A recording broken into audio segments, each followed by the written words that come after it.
Welcome back to Turning Hard Times into Good Times. I am your host, Jay Taylor, and I'm really pleased to have with me once again Ronald Perry. He's the Director and Treasurer of Metanor Resources, and I've known Ron for a number of years, and he's really very well-rounded in the area of small-cap companies. So I'm really glad to have him with me again. Thanks for joining me, Ron. Thanks for having me, Jay. Always good to talk to you today. We want to ask you about Metanor Resources. It's a sponsor to this show.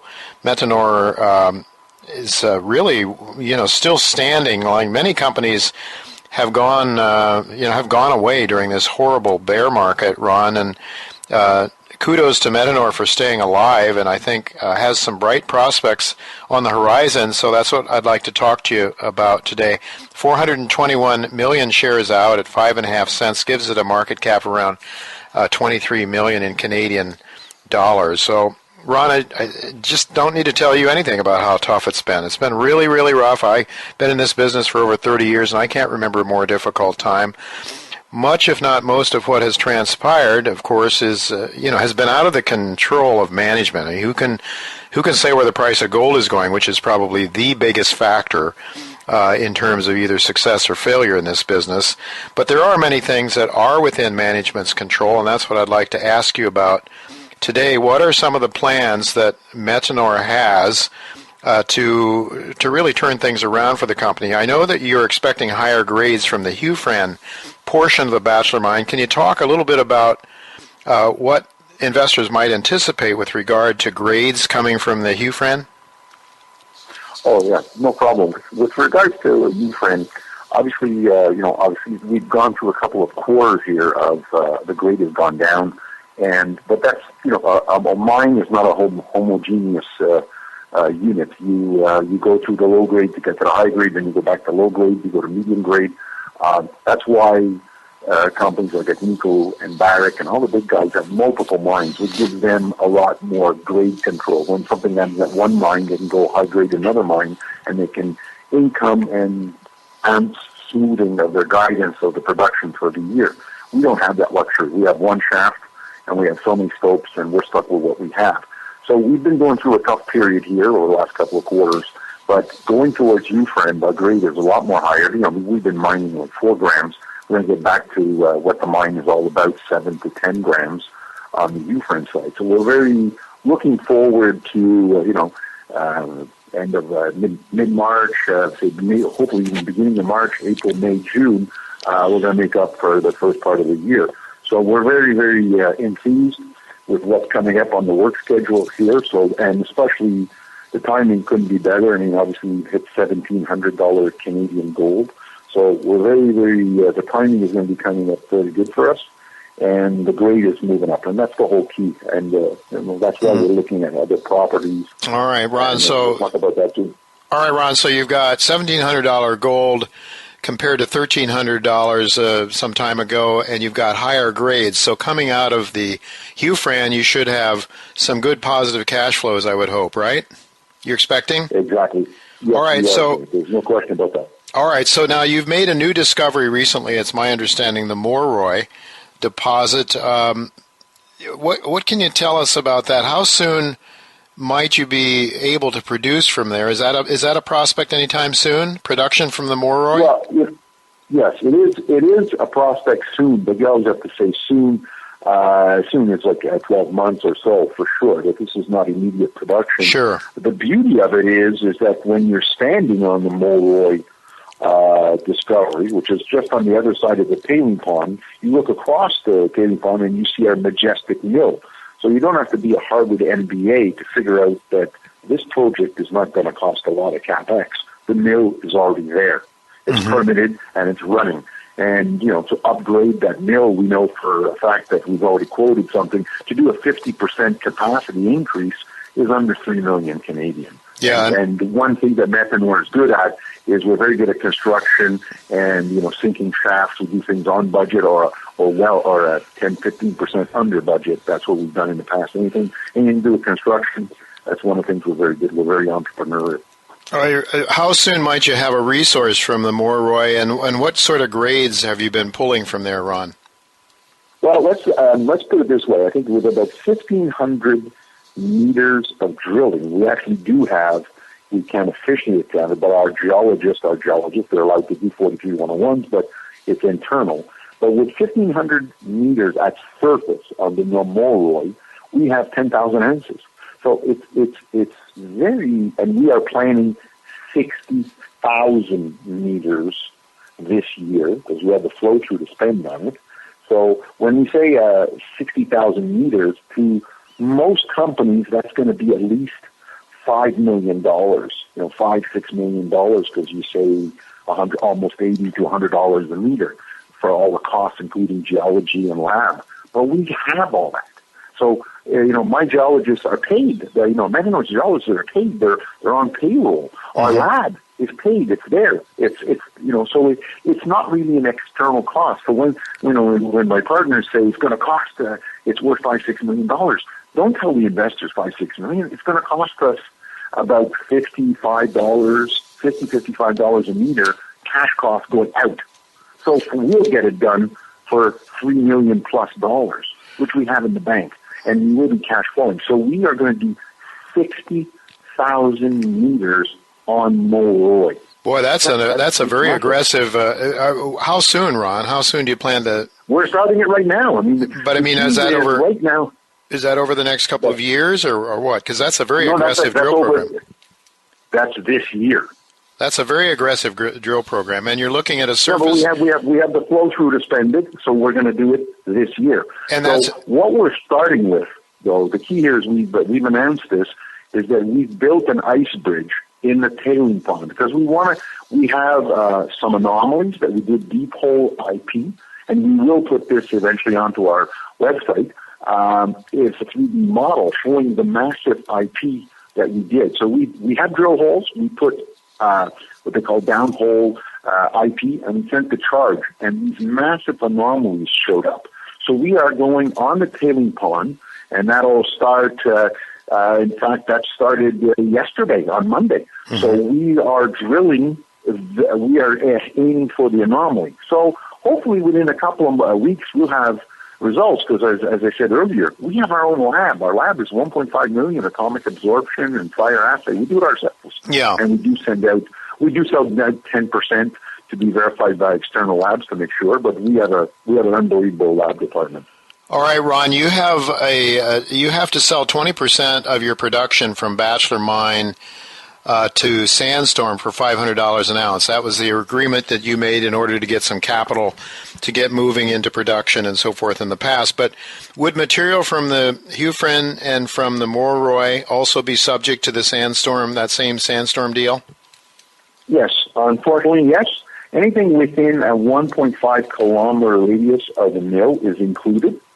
However, anything exterior of 1.5 then it comes into a potential new mine life, and then there's a whole bunch of clauses in there, in other words, which would mean that Sandstorm would have to, once we declare it to be a new mine, they would have to retroactively pay 20% of the development cost and any future development costs as a partner. But within the 1.5 kilometer radius, it's included at present. Obviously, we will be discussing a new agreement with them as things go forward, because we've cash flowed them $20 million US. So technically, the money they advanced us on prepaid gold, which wasn't a loan, but we've cash flowed that on the profit from the US selling price to the US 500. They've received over time $20 million. So Metanor can cash flow. We paid down our $7 million debt with the government. Resources Quebec is fully paid, and that cost was probably with interest and special things we had to advance through hoops over time with the Quebec government, even though it's friendly. We probably cash flowed them 10. We paid down our convertible debenture by 1, and we've cash flowed in excess of $20 million US, which is in Canadian dollars, close to $25 million. So Metanor can cash flow. Now it's this year, in 2016 and 2017, we figure it's the year for the shareholder to get something back. So that's why we're looking at Molroy, and also we'll talk about Barry later, I'm sure. Oh, yeah. Well, let's talk about Barry right now. In fact, that is a deposit that you've mined from in the past that is not subject to Sandstorm's streaming deal.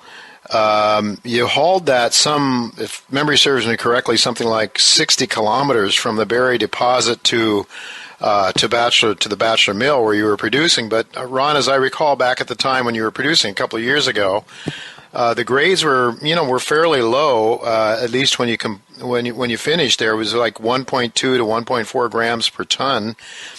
At the time, I believe the price of gold was around $1,300 compared to, as you said a little while ago, $1,700. Now, I believe you're at least contemplating the possibility of putting Barry back into production. I think Barry has tremendous upside exploration potential from my understanding.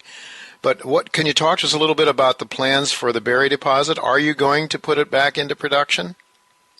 Very good question, and I think it's very apropos that we discuss this coming off the backs of Morowa. There's no question that, and going back to Sandstone does not have any right to the gold under a streaming on Barry. They do not have any right of any other acquisitions, neither do we so in Wanapitchi in Ontario at present. So that's very clear that we clarify that. So why we know as a small junior producer with only one mine in production, there's a lot of risk and there's a lot of reward, but there's a lot of risk. So to minimize risk, we know, and we've been saying that for the last couple of years, that we need to put a second mine into production so we can also do some smoothing as the big boys do. Mm-hmm. So what we're looking at is Morowa is a year to 2 years away probably, and the Barry is hopefully within the year, maybe this summer, fall. We are presently really studying the whole thing. And as you said, gold was $1,250, $1,300 Canadian. Now, the three beautiful things have happened. The price has gone to $1,700. The grade is still there, but we've been looking at it, and there are areas of the pit. This would not be 40,000, 50,000 ounces of production per year. We're talking probably sub 30,000 ounces per year, but profitable. Why? Transportation costs were $22 a ton when we were operating. When we were operating Barry, we were paying for sinking the shaft at Bachelor. So in other words, Barry was not a standalone. It was as a standalone. It was being bastardized to pay some expenses at Bachelor, which was the plan. But what I'm trying to say on a costing model as a standalone now, we wouldn't have to pay that. Let's just suppose that we put Bachelor on care and maintenance. Well, obviously the payroll goes down substantially. Mm-hmm. Then we have Barry as a standalone. Now, how has it become profitable? You just said it earlier, $1,300 to $1,700. The old mill was Merrill Crowe back then. Mm-hmm. We were only recovering in the low 80%. We are now recovering in 97%. Uh-huh. The other thing is the mill operates for Bachelor ore at 750 to 800 tons per day max. With Barry ore, we can go 1,100 to 1,200, and that costs you nothing. That is not what I talked about, the $3 million upgrade. No, this is because the ore is softer. This is an automatic. So we'd be running at close to 1,200 tons a day with the same equipment, same people. Mm-hmm. When you come into our mill, there's three people there. It runs by itself. Yeah. So the ore goes in. So you're not paying for other costs. Transportation costs are probably going from $22 a ton to $17 or maybe less per ton. Gold is increased, and efficiencies at the mill are at 97%. All this bodes very well. So we are continuing, going to get some consultants in to look at hydrating the pit. But we think there's money on the table even at 1.5 grams to 2 grams. But there are some sections that could be 3 to 4 grams. So we will keep the shareholders apprised of that, as well as we're going 60,000 meters on Morowa. So we got an exciting year up ahead. All right, very good. Well, just with the last minute or so we have left here, Ron, I know that this is really, if nothing else, an asset play. You have a mill there that is that can very easily be upgraded, I think, to 1,200 tons per day, perhaps, something like that, and that's using the Bachelor material, which is, as you pointed out, you can already do 1,100 to 1,200 tons of from Barry.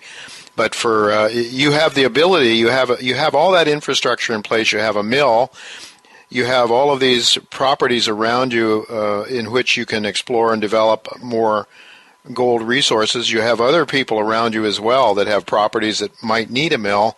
Seems like you have an awful lot going for you. What book value do you have, or do you think this Metanor has in terms of its share price? How does it compare the asset value of the company relative to its current market cap? There's no question, Jay, that's an excellent point. Our book value is around $52 million. We're trading at $23 million. We have a non-cash balance sheet item that should be on the balance sheet is the fact that we do have a loss carry forward of close to $50 million. This is worth at least 15 to 17 million cash if somebody acquired us. So there's a lot of hidden values. The sum of the parts is greater than the whole. Old Dan, who's in the area, that the former Cisco boys have, started to, they bought Windfall Lake. We were trying to do a deal with Windfall, but we lost out. But at the end of the day, the fact that they paid $28 million for 1.6 million ounces bodes well for Barry, because Barry had 800,000 ounces. So simple math, there's $14 million of worth to Barry. But then Barry has access to a mill. Windfall does not have access to a mill. And Barry has a permit to operate. They don't have a permit. So is an ounce equal to an ounce? I don't know. But I'm trying to say again, the value is there. It is an asset play. And we do have the sum of the parts is greater than the whole. All right, Ron, and we'll have to leave it at that. We're out of time, but it certainly seems to me that you have a story here. Given the current price, yes, there are a lot of shares out, but let's look at the relative value. It looks like, especially if we've got wind at our backs now and a new gold bull market starting, I think people are going to make a lot of money with Metanor if conditions remain as they seem to be here early in this year, Ron. So I want to thank you very much for your time and keep up the good work, and we'll look to check back with you soon again for an update. Well, thanks for having me, Jay.